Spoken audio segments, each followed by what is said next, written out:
Olá, gente.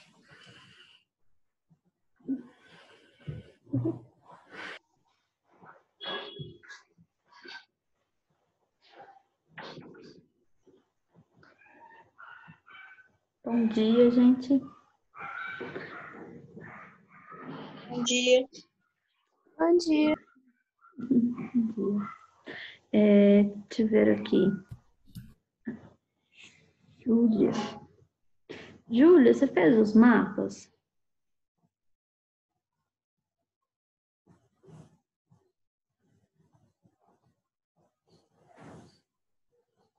Ótimo. Eu quero que você volte no primeiro. Tem legenda? Eu não vi só o primeiro. Ótimo. Certíssimo. Ficou perfeito. Muito bem. Parabéns. Deixa eu colocar aqui que você fez os 2 mapas e colocar para hoje o terceiro.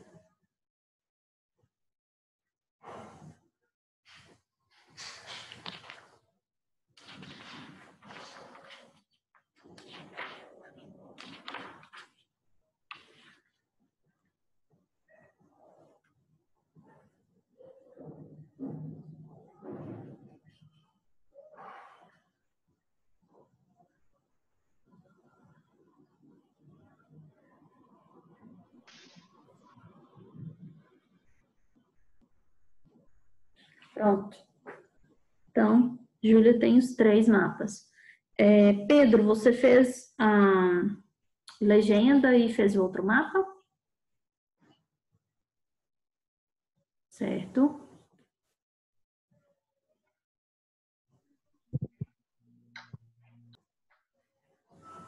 Tá, esse daí, cadê a legenda dele? Ah, lá em cima. E o terceiro mapa, que era daquela dos... A página 330. Formações vegetais nativas.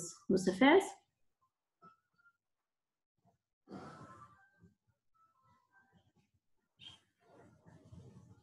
Ok. Certinho. Pedro também. Ok.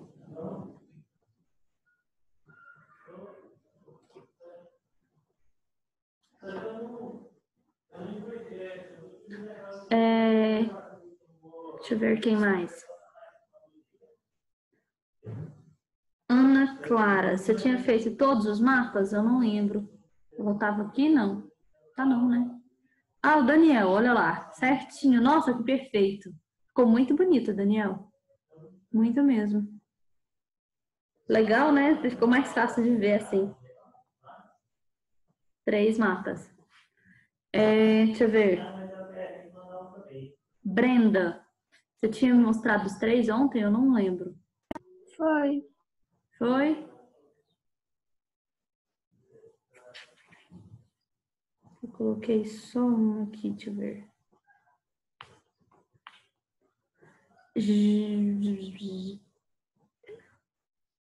Júlia, eu já olhei, né?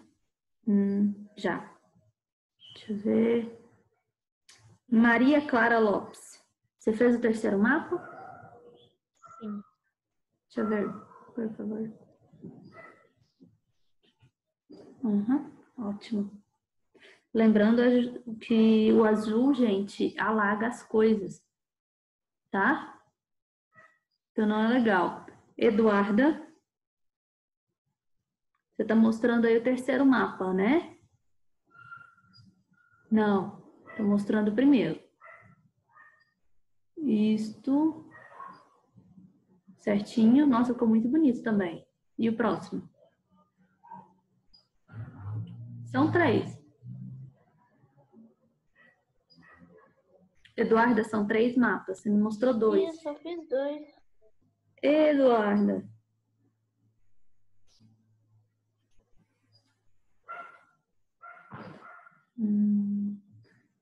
Brenda mostrou. Rafael Ramos. Gabriel e Heitor estão sem câmera. E aí complica a nossa vida.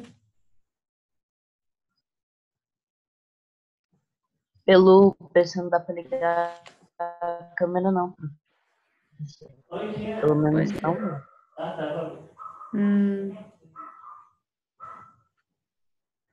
Certo. E Gabriel? Você fez os mapas? Não?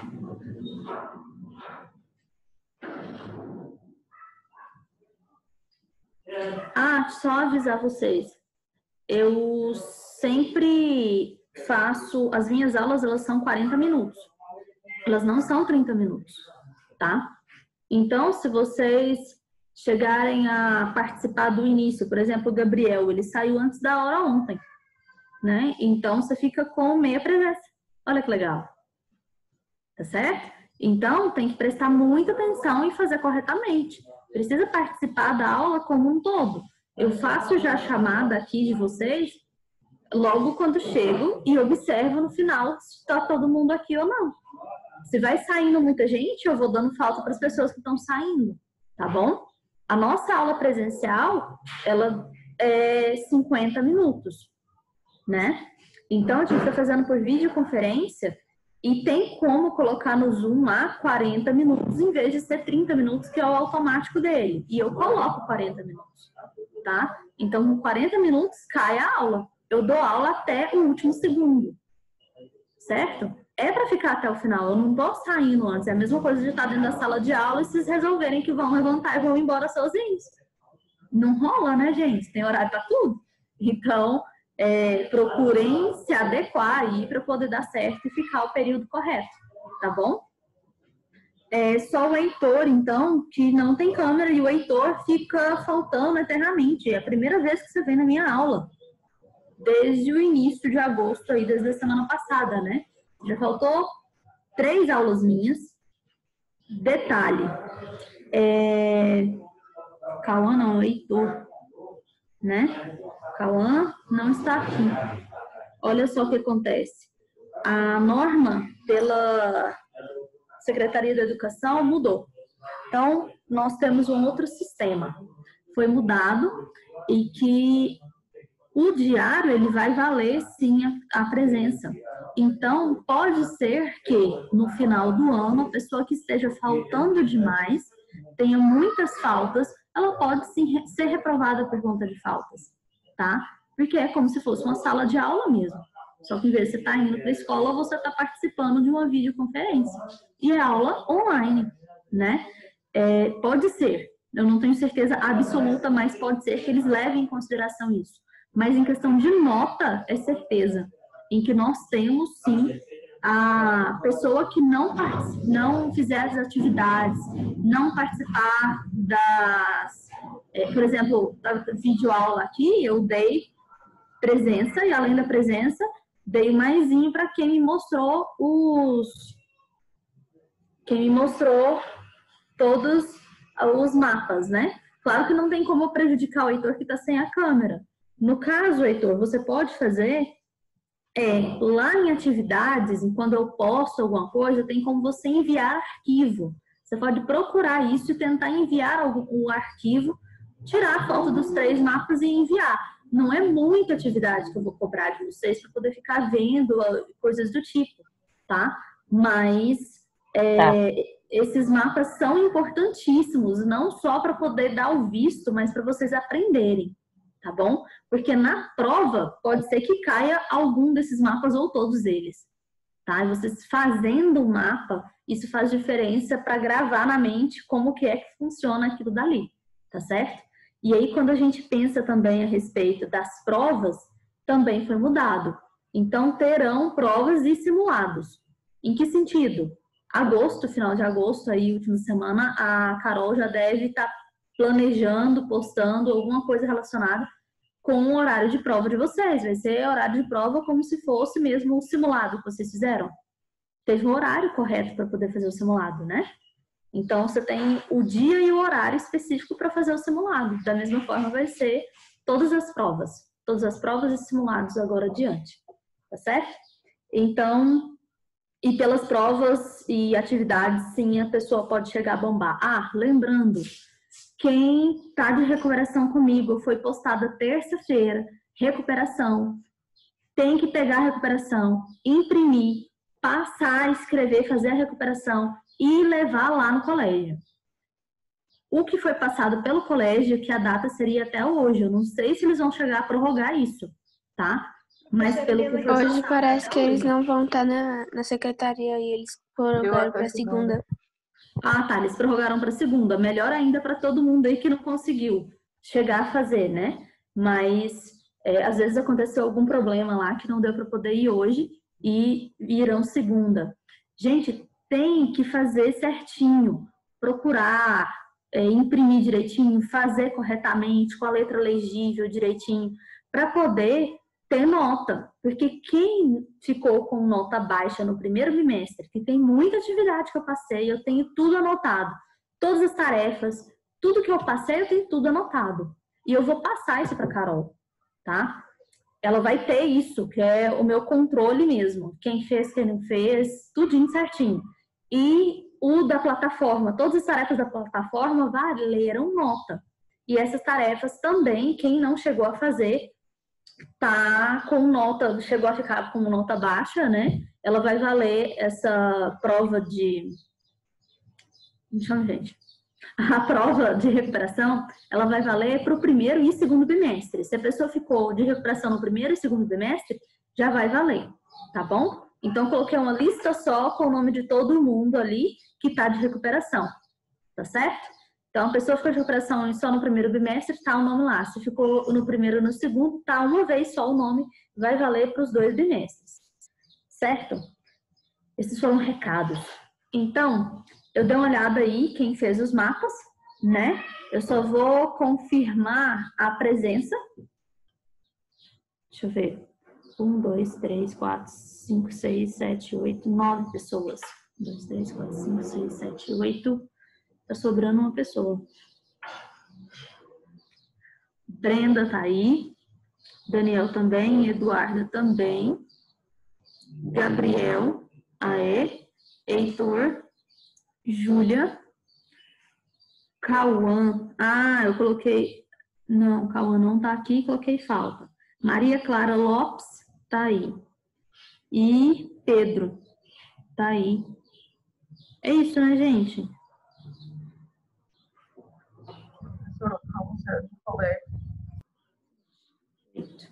Certo. Deixa eu já riscar o nome dele aqui para não dar erro. Pronto.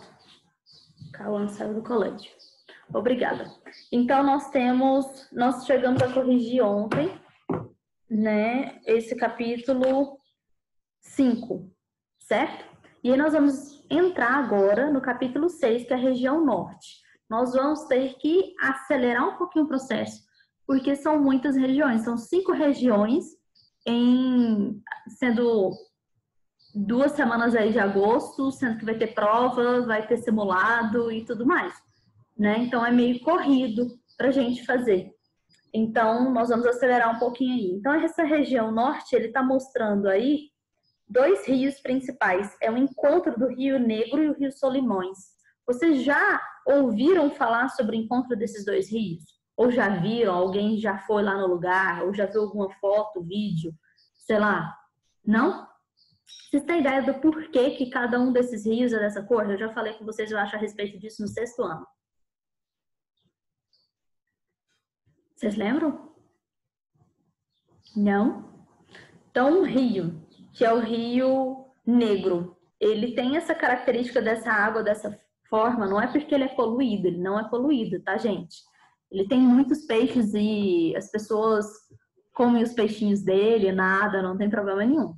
O Rio Negro, ele tem essa cor característica porque ele tem as suas nascentes, ele é um rio mais calmo, mais lento as suas águas, e ele tem muita vegetação, tá? Então, a vegetação que cai ali em volta do rio, dentro do rio, ela forma a decomposição e a água fica mais escura.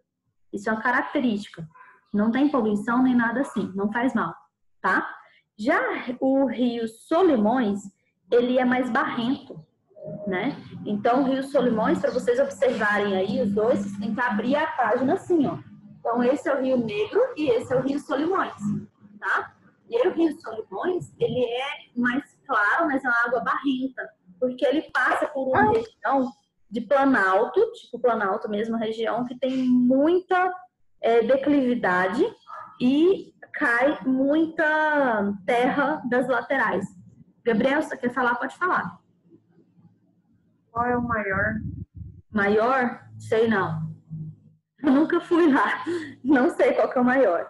Eu sei que os dois são gigantescos e eles vão formar e depois mudar o nome e se tornar o Rio Amazonas. Tá? Então, eles são enormes. Eles são afluentes do Rio Amazonas, no caso. É muito, muito grande. Tipo, muito, muito grande mesmo. Não sei, eles mudaram o nome do rio e colocaram um nome só, sendo o Rio Amazonas aí. Eles são afluentes, né, do Rio Amazonas em si. Então, colocaram o nome do Rio Amazonas. O Amazonas, na verdade, vem por conta das... Vocês já ouviram falar das Amazonas? Das mulheres em que elas eram guerreiras, né? E tem a lenda que aqui no Brasil tinha um grupo de mulheres assim, nessa região. A Mulher Maravilha fala. Então, aí por isso ficou a Amazônia e o Rio Amazonas, em relação a esse grupo que é uma lenda muito antiga que não é do Brasil, né? Meio doideira, mas é isso aí, vivendo e aprendendo. Olha só, nós temos a região norte em números, então a gente vai passar para a parte aí da quantidade de população, a área. Não, meu menino tá com reação à vacina e ele não tá dormindo direito de noite e me acordando o tempo inteiro.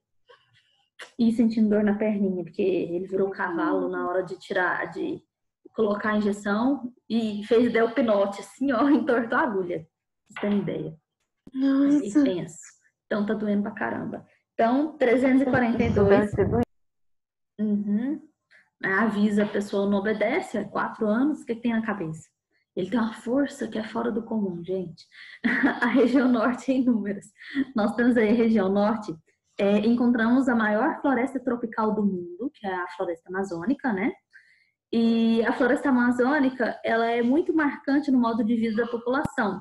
Existe uma grande diversidade cultural dos povos que habitam essa região. O que tem de tão diferente dessa população que mora lá na Amazônia? É tudo índio? Não. Tem Manaus, gente. Manaus é a capital do estado, né, de Amazonas. E nessa região ali, Manaus, é 2 vezes maior que Goiânia. Tá?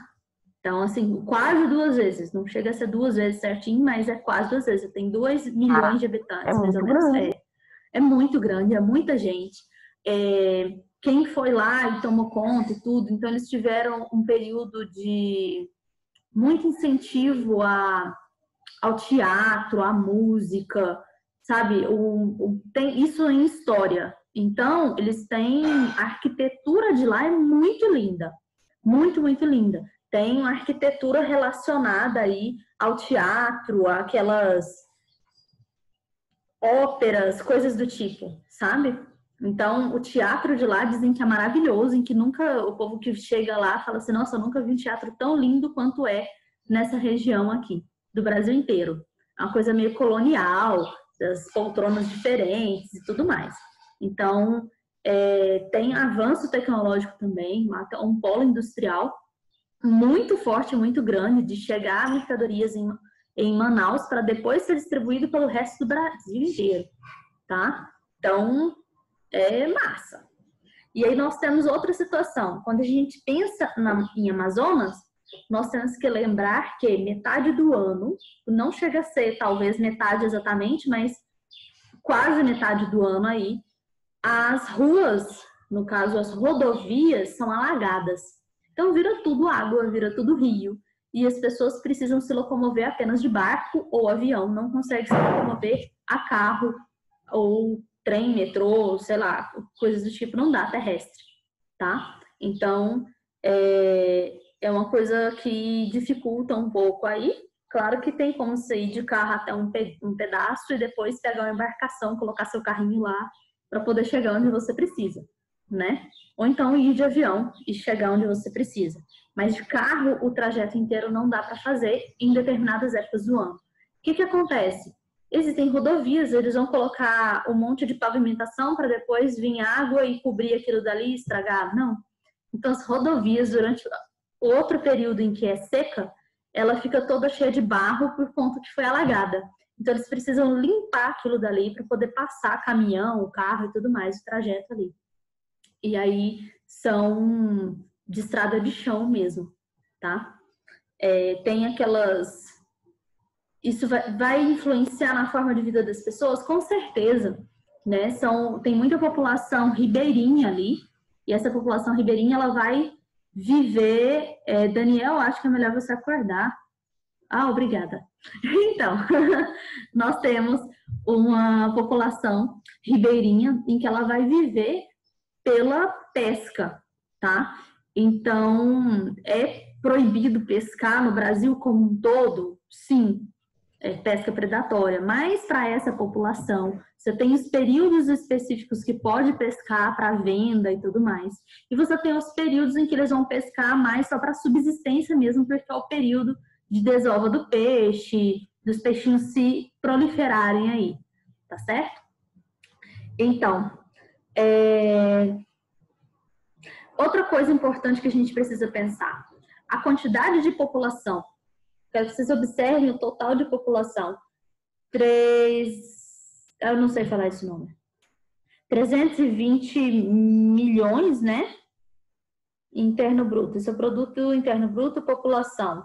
População é 17.966 e 201 de população aí, tá? É gente pra caramba. Eu não sei falar esse nome certinho aí em matemática, então eu acredito que vocês saibam melhor. Mas esse número aí, ó, gigantesco, ele é maior do que a quantidade de população da nossa região, tá? A região centro-oeste é que possui menor quantidade de gente do que todas as outras regiões. Então, a gente pensa, às vezes, que lá nessa região é um vazio, não tem ninguém morando. Isso daí é um absurdo pensar. Tem gente, sim, morando, e é muito mais gente do que tem aqui. O negócio é porque é um estado tão grande, mas tão grande, em que as pessoas são distribuídas mais... tipo, tem uma aglomeração aqui e um vazio, um tantão de gente que não mora em volta. Aí depois tem outro ponto lá que vai ter muita gente, só que em volta não tem, tá bom? Então, isso vai ter influência, por exemplo, da forma da distribuição de vacinas, de escolas, de tudo mais, vai ter influência nisso também, tá? Quando a gente vai pensar em Goiás, o polo que tem principal é aqui, Anápolis, Goiânia, Anápolis, Brasília. É a concentração de gente, é a concentração de escolas, de universidades, de tudo, né? Indústrias, e aí você vai ver o resto do estado todo, como um todo, você tem alguns polos principais, Rio Verde, algumas cidades que são muito importantes, Ceres e tal, mas você não tem essa concentração maior de população como tem nessa região, né? Você pega Senador Canedo, Aparecida de Goiânia, que também faz parte aí desse eixo entre essas cidades e várias outras cidades pequenininhas em volta ali. Mas o resto de Goiás, você tem a maior parte cidades voltadas para agricultura, mais para esse lado, tá? Não que isso seja algo ruim, gente, só que é diferente, é dessa forma, e é por conta de estratégia, por conta de forma que foi colonizado, que continua até hoje como um resquício aí. Deu para entender que essa região tem muita gente, né? Mais que aqui.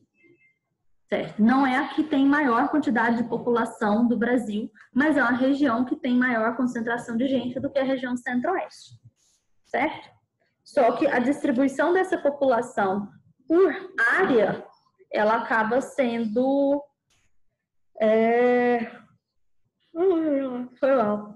Ela acaba sendo de uma forma em que não é igual, certinha, bonitinha. Você tem concentrações, polos principais.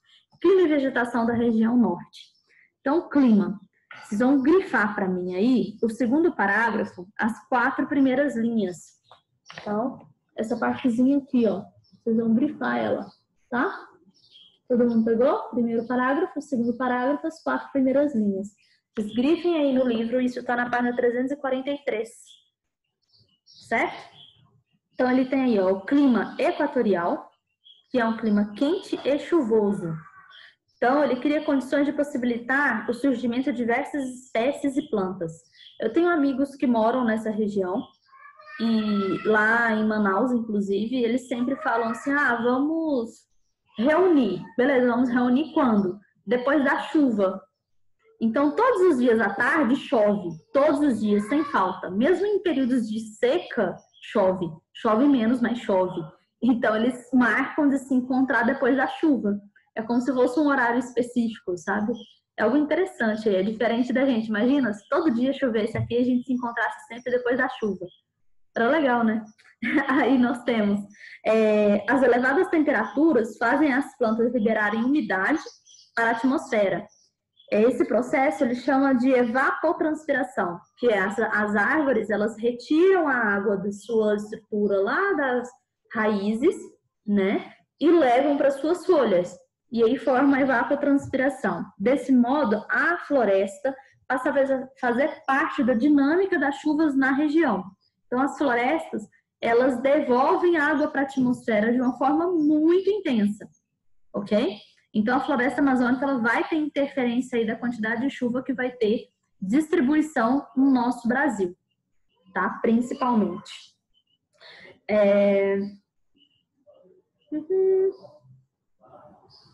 Claro que existem outro tipo de clima, que é o clima tropical, na região aí de Tocantins, principalmente, tá?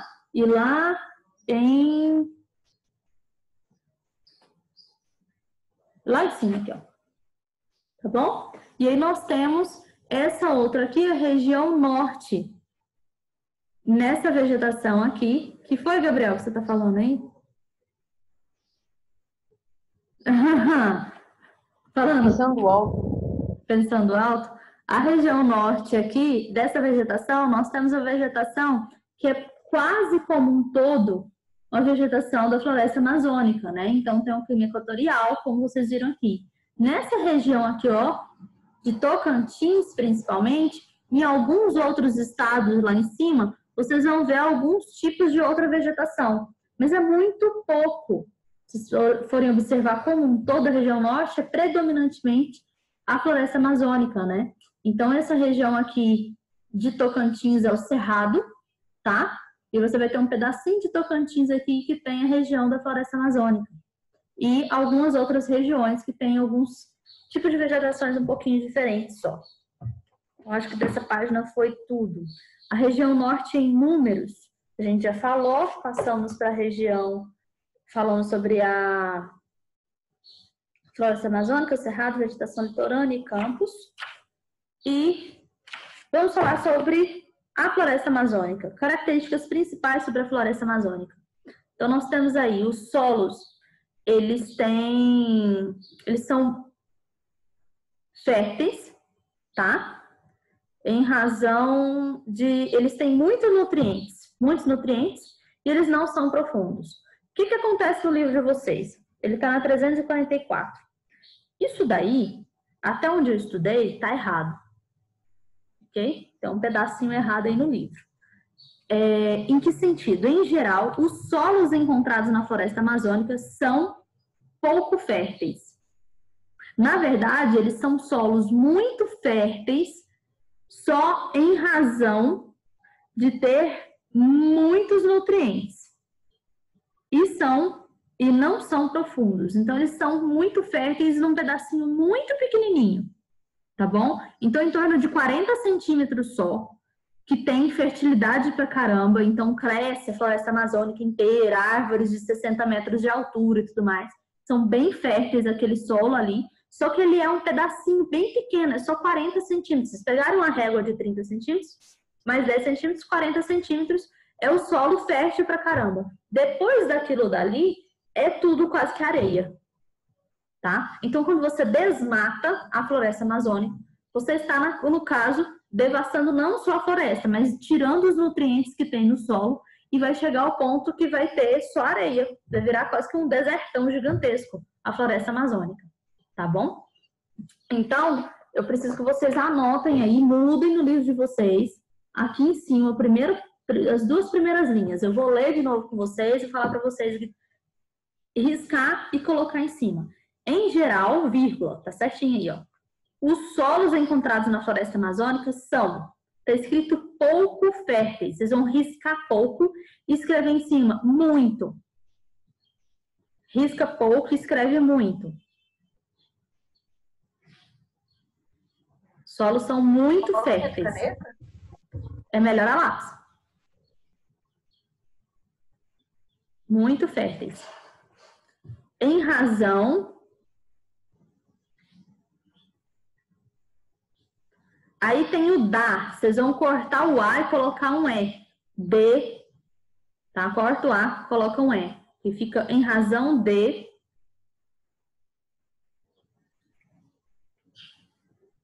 A escassez de nutrientes, vocês vão riscar a escassez de.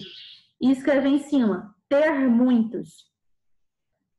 Em razão de ter muitos nutrientes. Escassez de, risca, escreve ter muitos nutrientes.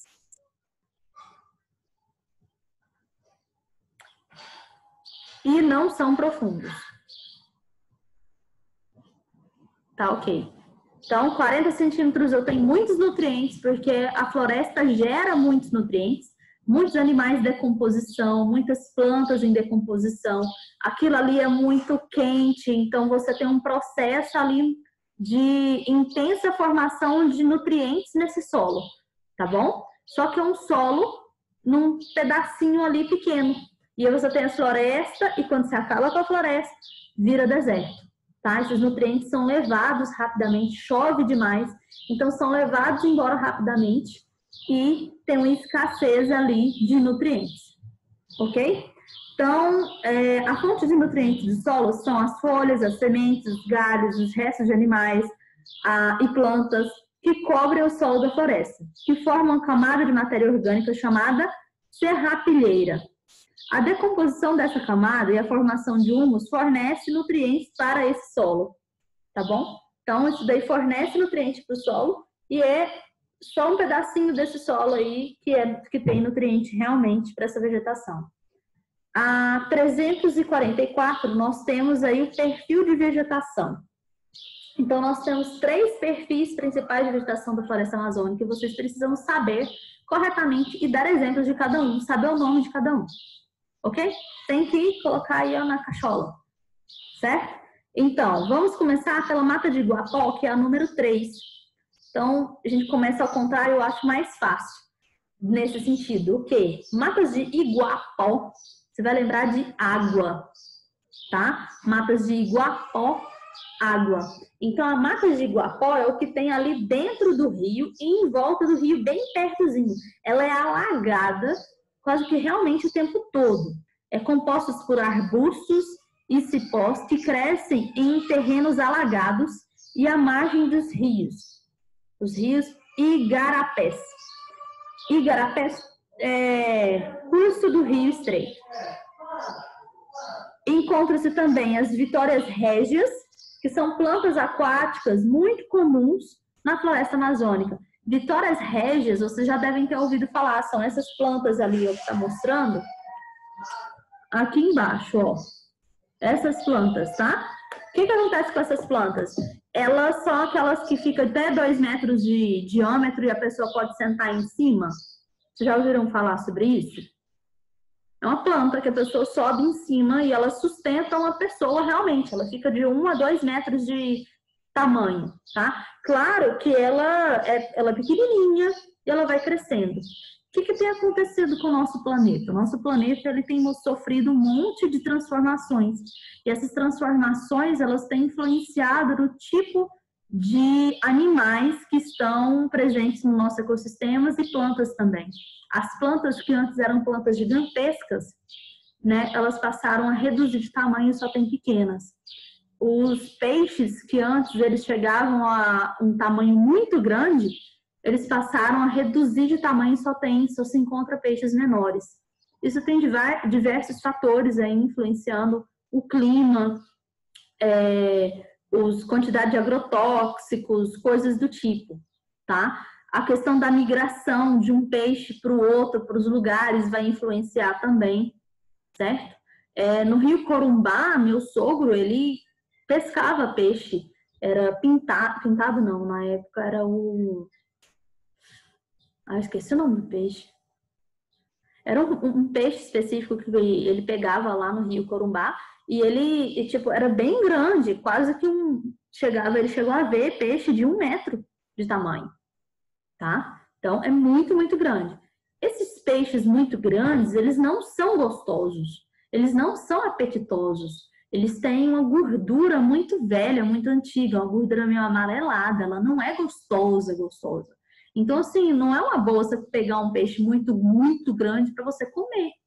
E você está extinguindo aquela espécie, porque são peixes que, mesmo sendo da mesma espécie que outra, eles cresciam muito grande e sendo que agora não crescem mais. É muito raro ver um peixe tão grande assim na natureza, tá? Tanto que no Rio Corumbá não se vê mais desses peixes, tá? Lá nessa região, na floresta amazônica, as cobras gigantescas, muito grandes também, elas estão entrando em extinção. A Vitória régia, que era uma planta que ficava 2 metros, gente, pensa, 2 metros de comprimento, de diâmetro a planta, e você poder sentar em cima no meio do rio Amazonas, olha que máximo.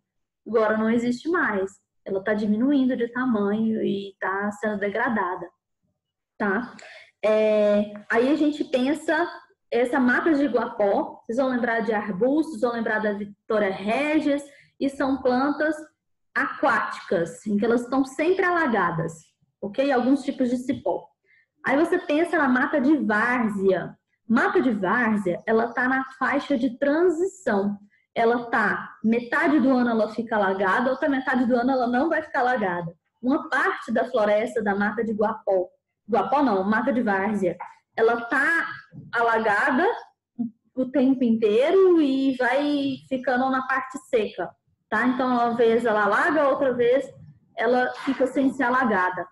Então, nós temos formada por capins, ervas, algumas espécies de plantas e seringueiras que se desenvolvem em áreas mais elevadas, distanciadas dos rios, tá?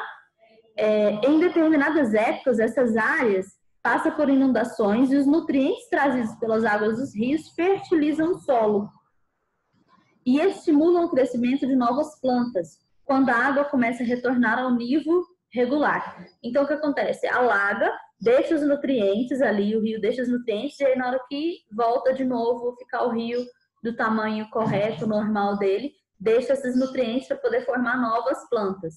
Essa daí é a mata de várzea. Ela tem em torno de até 40 metros de altura, as árvores, tá? Então, Iguapó chegam até 20 metros de altura, mais ou menos. Mata de várzea até quase 40 metros de altura, o máximo dela.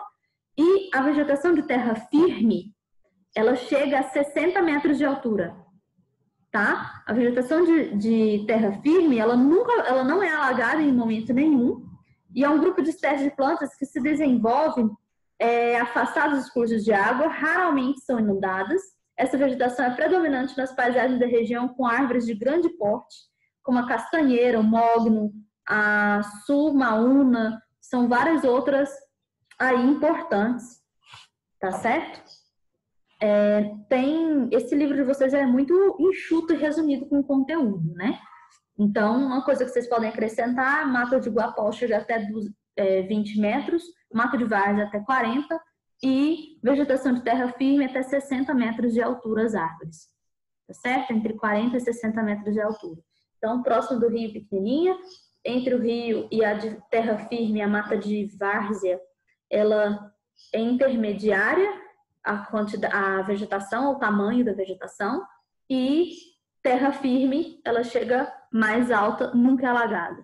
Alaga o tempo inteiro, alaga em determinada época do ano, nunca é alagada. É quase nunca, tá, gente? Existem períodos, por exemplo, de 100 em 100 anos, 200 em 200 anos, em que todos os rios